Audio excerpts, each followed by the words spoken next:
고난주간 둘째 날 아침 저희들에게 주신 하나님 말씀 마가복음 12장 41절로 44절까지 말씀입니다.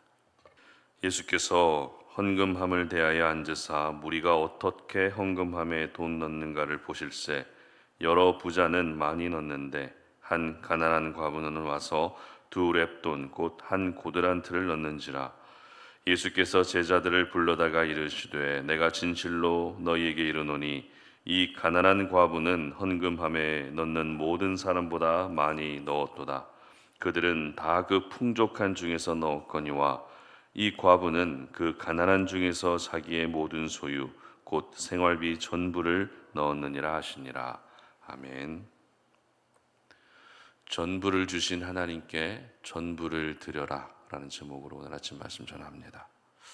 고난주간 둘째 날 아침입니다. 오늘도 예수님이 십자가를 묵상하시면서 예수님의 고난에 함께 동참하는 그런 날이 될 수 있었으면 좋겠습니다. 우리는 집을 계약하거나 아니면 어떤 가게를 계약하기 위해서 계약금을 먼저 지불하게 됩니다. 여러분, 계약금이 뭐죠? 계약금은 계약 내용이 이행되는 것을 보장받기 위해서 지불하는 돈입니다. 다시 말해서 계약을 체결하기 위해서 돈으로 내 의사를 분명히 표시한다는 것입니다. 그렇다면 계약금은 내가 지불해야 되는 금액의 일부일까요? 아니면 전부일까요? 일부입니다. 비록 일부지만 전부를 주겠다는 약속이 바로 계약금입니다. 그러나 아무리 일부의 계약금을 지불했다 할지라도 나머지 금액을 전부 지불하지 않는 이상 그 계약은 성립될 수가 없습니다. 한 예로 만장일치라는 말 여러분 잘 알고 계시죠? 만장일치는 한 사람도 예외 없이 모든 사람들의 의견이 똑같다는 뜻입니다. 일부 반대하는 의견이 있어서 90% 찬성, 95% 찬성 이렇게 했다는 것과 100% 만장일치로 전부 찬성했다는 것은 체감되는 느낌이 전혀 다릅니다. 이처럼 전부가 가지고 있는 힘은 강력한 것 같습니다. 일부라는 것도 물론 어느 정도의 마음을 표현하는 것은 맞지만 전부가 가지고 있는 힘에 비하면 일부는 전부에 미치지 못한다는 것입니다. 특별히 하나님을 향한 신앙만큼은 반드시 일부가 아니라 전부가 돼야 됩니다. 하나님을 섬기되 적당히 섬기게 되면 일부의 모습으로 섬기는 것이지만 하나님께 올인하게 되면 전부의 모습으로 하나님을 섬기는 모습이라 할 수 있는 것입니다. 오늘 본문이 바로 이것을 저희들에게 잘 보여주고 있는데요. 예수님은 예루살렘에 입성하셔서 가장 먼저 성전에서 장사하는 사람들의 상과 의자를 둘러 엎으시며 강도들을 내쫓으셨습니다. 그리고 이어서 예수님은 종교 지도자들을 차례대로 만나서 그들을 책망하시고 진리의 말씀을 전하셨습니다. 그리고 다시 성전으로 들어오셨습니다. 41절 말씀 보시기 바랍니다. 예수께서 헌금함을 대하여 앉으사 무리가 어떻게 헌금함에 돈 넣는가를 보실세 여러 부자는 많이 넣는데. 특별히 예수님께서 성전에 들어오셔서 말씀을 가르치시다가 헌금함 맞은편에 앉게 되는데요. 당시 성전 안에는 누구나 자발적으로 헌금할 수 있도록 헌금함이 비치되어 있었습니다. 그런데 이 성전 안에 앉을 수 있는 자리는 헌금함 맞은편만 있는 것이 아니라 훨씬 더 많았을 겁니다. 그런데도 불구하고 예수님이 앉으신 자리는 어디요?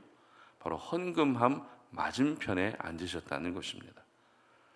예수님이 다른 자리를 놔두고 헌금함 맞은편에 앉으신 이유는 방금 우리가 읽었던 말씀에서도 잘 나와 있듯이 사람들이 어떻게 헌금함에 돈을 넣는가 보시기 위해서였습니다. 여기서 저희들이 먼저 생각해 봐야 할 것은 이러한 예수님의 행동은 굉장히 의도적인 행동이었다는 것입니다. 헌금이라는 행위, 하나님께 헌금을 드리는 이 행동을 통해서 그 당시 유대인들과 오늘을 살아가는 저희들에게 꼭 하고 싶은 말씀이 있으셨다는 것입니다. 여러분, 헌금이 뭡니까? 헌금은 쉽게 말해 돈입니다. 돈은 사람이 살아가는데 꼭 필요한 것이죠. 그렇다 보니 이 돈 때문에 사람들의 죄성이 더 심하게 드러나게 됩니다.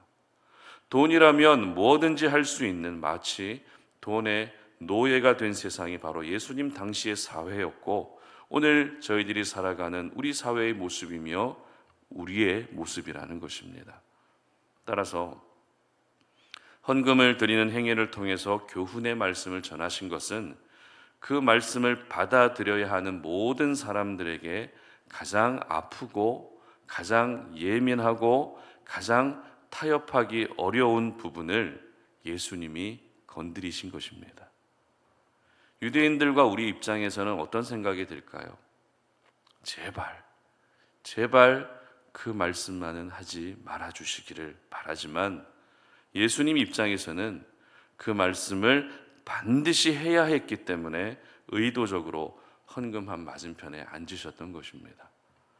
그렇다면 예수님이 헌금한 맞은편에서 무엇을 보셨을까요? 헌금한 맞은편에 앉아서 보신 것은 무엇을 보셨을까요? 단순히 생각하면 사람들이 헌금하는 모습을 보셨습니다.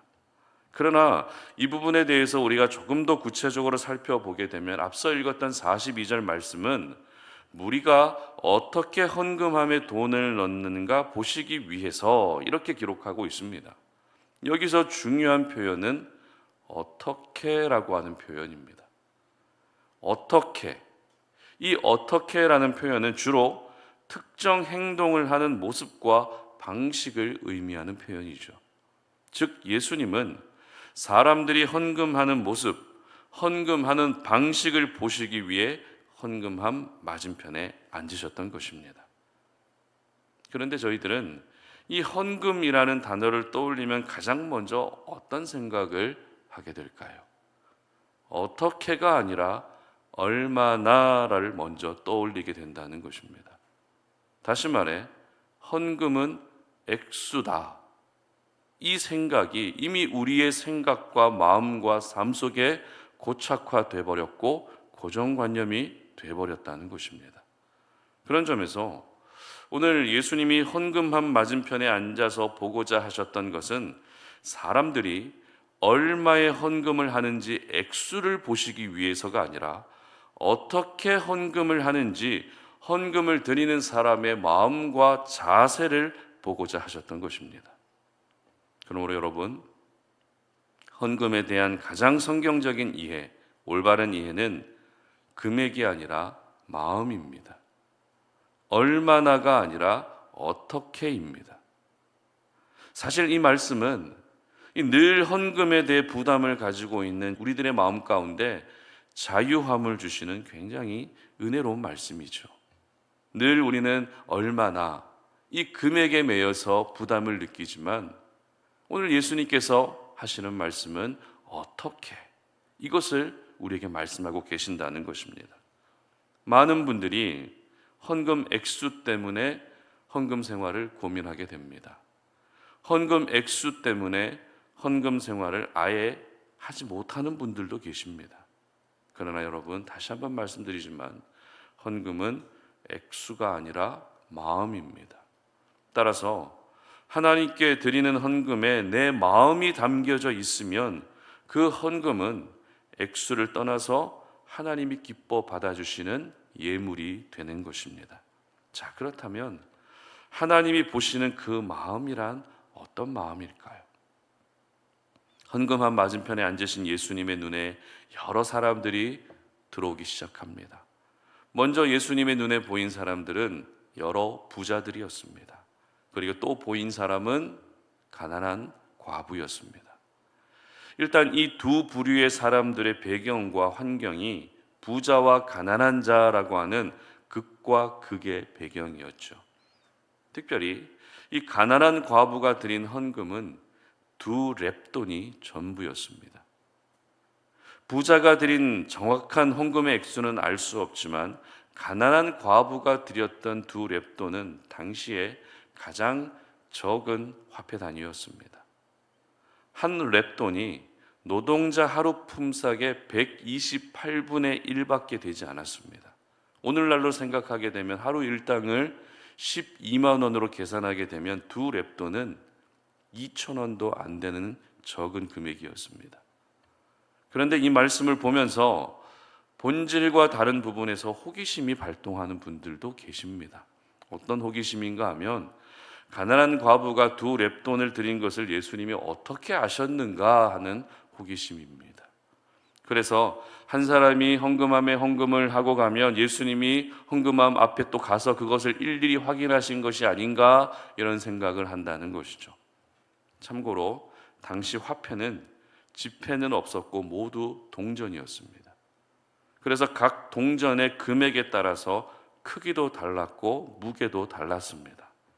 따라서 헌금함에 동전을 넣게 되면 그 소리를 듣고 주변에 있는 사람들은 얼마를 헌금했구나 하는 것을 쉽게 알 수 있었습니다.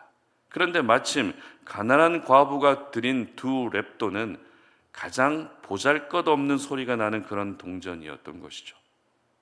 우리나라 동전으로 생각하게 되면 500원짜리 동전과 10원짜리 동전의 무게도 다르고 소리도 다른 것과 같은 맥락이라는 것입니다. 그런데 가난한 과부가 드린 헌금을 보시며 예수님이 하신 말씀이 의외의 말씀이었는데요. 44절 말씀 함께 읽어봅니다. 그들은 다 그 풍족한 중에서 넣었거니와 이 과부는 그 가난한 중에서 자기의 모든 소유 곧 생활비 전부를 넣었느니라 하시니라. 아멘. 바로 전부를 넣었다는 것입니다. 부자들은 풍족한 중에서 일부를 드렸지만 가난한 과부는 생활비 전부를 드렸다는 것입니다.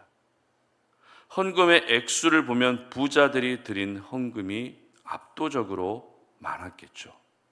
그러나 예수님은 액수를 보시기 위해 거기에 앉아 계셨던 것이 아니라 얼마나 드리는지 보시기 위해 거기에 앉아 있었던 것이 아니라 예수님은 어떻게 드리는지 보시기 위해 거기 계셨고 가난한 과부의 두 렙돈은 금액으로 보면 너무 적은 금액이지만 이 여인의 금액은 전부를 드린 헌금이었기 때문에 그 마음을 예수님이 귀하게 여기셨던 것입니다. 그렇다고 오늘 예수님이 전부라는 표현을 사용하셨기 때문에 우리도 전 재산을 하나님께 드려야 된다 이런 말씀은 절대 아닙니다. 다시 말씀드리지만 예수님은 얼마나가 아니라 어떻게입니다. 금액이 아니라 마음이라는 것입니다. 그리고 그 마음은 하나님께 드릴 때 억지로 드리는지 아니면 기꺼이 드리는지로 나타나게 되어 있다는 것입니다. 비록 형편이 녹록지 않아도 하나님께 드리고자 하는 사람은 아까워하지 않습니다. 그것이 물질이든 시간이든 은사든 마음이든 헌신이든 하나님께 드릴 때는 절대 아까워하지 않는다는 것입니다. 그런데 안타까운 것은 우리가 하나님께 무언가 드리려고 할 때, 하나님께 무언가 헌신하려고 할 때 어떻게 합니까? 내 것을 빼놓고 남아있는 것 중에 일부를 드리려고 할 때가 있다는 것이죠. 여러분, 하나님께 일부를 드리는 것은 마음도 하나님께 일부만 있다는 것을 의미하는 것 아니겠습니까? 일단 내 몫을 챙겨놓고 남으면 드리고 더 심한 경우는 남는 게 없으면 아예 드리지 않는 모습은 하나님께 내 마음이 전부 다 있는 것이 아니라 일부만 있다는 것을 말하는 것입니다. 그러므로 우리 하나님께 드릴 때 아까워하며 드리는 것이 아니라 기꺼이 드린다는 그 마음으로 드릴 수 있었으면 좋겠습니다.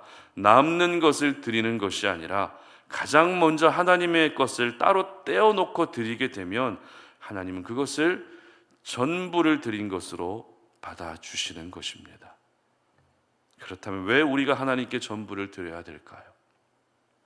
그 이유는 하나님 역시 우리에게 전부를 주셨기 때문입니다. 독생자를 아낌없이 내어주신 그 사랑은 전부를 주신 사랑이기 때문에 그 사랑을 받은 저희들 역시 하나님께 전부를 드릴 수 있어야 되는 것입니다. 그러므로 고난주간 둘째 날인 오늘 하루를 하나님께 내 전부를 드리고자 하는 마음으로 보낼 수 있었으면 좋겠습니다. 하나님을 위해서 내놓는 시간과 물질과 은사와 이 모든 것들이 자원함과 기쁨으로 드릴 수 있었으면 좋겠습니다. 그래서 이번 고난주간이 여러분 평생의 인생에 일부로 기억되는 고난주간이 아니라 전부로 기억되는 그런 고난주간이 될 수 있었으면 좋겠습니다. 바라기는 하나님께 전부의 존재였던 예수님을 우리를 위해 희생시키신 것을 기억하시면서 여러분도 전부로 하나님을 섬기고 전부의 마음을 가지고 하나님을 영원토록 예배할 수 있는 그러한 신실한 주님의 백성들 되시기를 주님의 이름으로 축복합니다. 함께 기도하겠습니다. 살아계신 하나님, 오늘도 우리가 주님의 거룩한 말씀을 통해서 고난주간 둘째 날을 보냅니다. 우리 하나님께 전부의 존재였던 예수님을 우리를 위해 희생시켜 주셨습니다. 이렇게 전부를 주신 주님의 사랑을 기억하며 오늘 하루, 아니 우리 평생의 삶 가운데 나도 역시 주님 앞에 전부를 드릴 수 있는 그 마음으로 살아갈 수 있도록 도와주시옵소서. 하나님을 향한 마음이 일부만 있지는 않습니까? 하나님, 이제는 일부의 마음만 있는 것이 아니라 전부의 마음을 가지고 하나님을 기쁘게 자원함으로 섬기고 예배할 수 있는 저희들의 삶이 되게 하여 주시옵소서. 그래서 이번 고난주간 둘째 날 하나님의 귀한 사랑을 발견할 수 있게 하시고 하나님께서 부어주시는 그 은혜가 내 평생의 삶 가운데 일부로 기억되는 고난주간이 아니라 전부로 기억될 수 있는 그런 의미 있는 고난주간 될 수 있도록 도와주시옵소서. 감사드리며 예수님의 이름으로 기도드립니다. 아멘.